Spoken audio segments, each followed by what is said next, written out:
കത്തോലിക്ക സഭയിൽ ജൂൺ മാസം ഈശോയുടെ തിരുഹൃദയ വണക്കത്തിനായി സമർപ്പിച്ചിരിക്കുകയാണ്. ദൈവസ്നേഹത്തിന്റെ മഹാസമുദ്രമായ തിരുഹൃദയത്തോട് കൂടുതൽ അടുക്കുവാനും ആത്മീയ ചൈതന്യം ആർജിക്കുവാനും സഹായിക്കുന്ന 5 ശക്തമായ പ്രാർത്ഥനകൾ സഭാ അധികൃതർ വിശ്വാസികൾക്കായി പങ്കുവച്ചിട്ടുണ്ട്. ഈ വണക്കമാസത്തിൽ നമ്മുടെ പ്രാർത്ഥനാ ജീവിതത്തിന്റെ ഭാഗമാക്കേണ്ട 5 പ്രാർത്ഥനകൾ ഇവയാണ്. അതിൽ ഒന്നാമത്തേതാണ് ഈശോയുടെ തിരുഹൃദയത്തോടുള്ള പ്രാർത്ഥന. ഈ പ്രാർത്ഥന വിനയത്തിനും ക്ഷമയ്ക്കും ദൈവഹിതത്തിന് അനുസൃതമായി ജീവിക്കുവാനുമുള്ള കൃപയ്ക്കായി യാചിക്കുന്നു.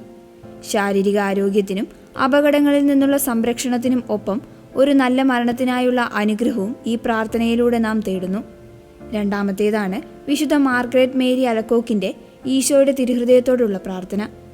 പാപമോചനത്തിനും മരണനിമിഷം വരെ നന്മയിൽ നിലനിൽക്കാനുമുള്ള വലിയ കൃപയാണ് ഈ വിശുദ്ധ വിശ്വാസികൾക്കായി പകർന്നു നൽകുന്നത്. മൂന്നാമത്തേതാണ് വിശുദ്ധ ജത്രൂദിന്റെ ഈശോയുടെ തിരുഹൃദയത്തോടുള്ള പ്രാർത്ഥന.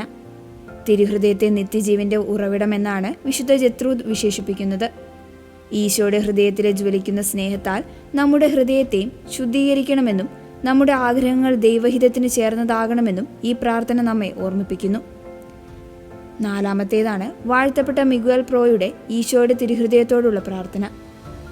ജീവിതം പൂർണ്ണമായും ദൈവത്തിന് ബലിയായി അർപ്പിക്കാൻ ആഗ്രഹിക്കുന്നവർക്കുള്ള സമർപ്പണ പ്രാർത്ഥനയാണിത്.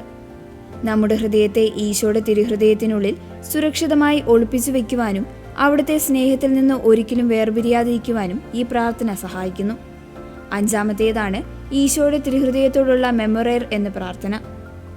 പരിശുദ്ധ അമ്മയോടുള്ള എത്രയും ദയുള്ള മാതാവ് എന്ന പ്രാർത്ഥനയുടെ മാതൃകയിലുള്ളതാണിത്. അവിടുത്തെ സഹായം തേടി വന്നവർ ആരും ഉപേക്ഷിക്കപ്പെട്ടിട്ടില്ല എന്ന ഉറച്ച ബോധ്യമാണ് ഈ പ്രാർത്ഥനയുടെ കാതൽ. ജീവിതത്തിലെ കഠിനമായ പോരാട്ടങ്ങളിൽ ഈശോയുടെ തിരുഹൃദയം നമുക്ക് താങ്ങായിരിക്കാൻ ഈ പ്രാർത്ഥന ചൊല്ലുന്നത് ഉചിതമാണ്.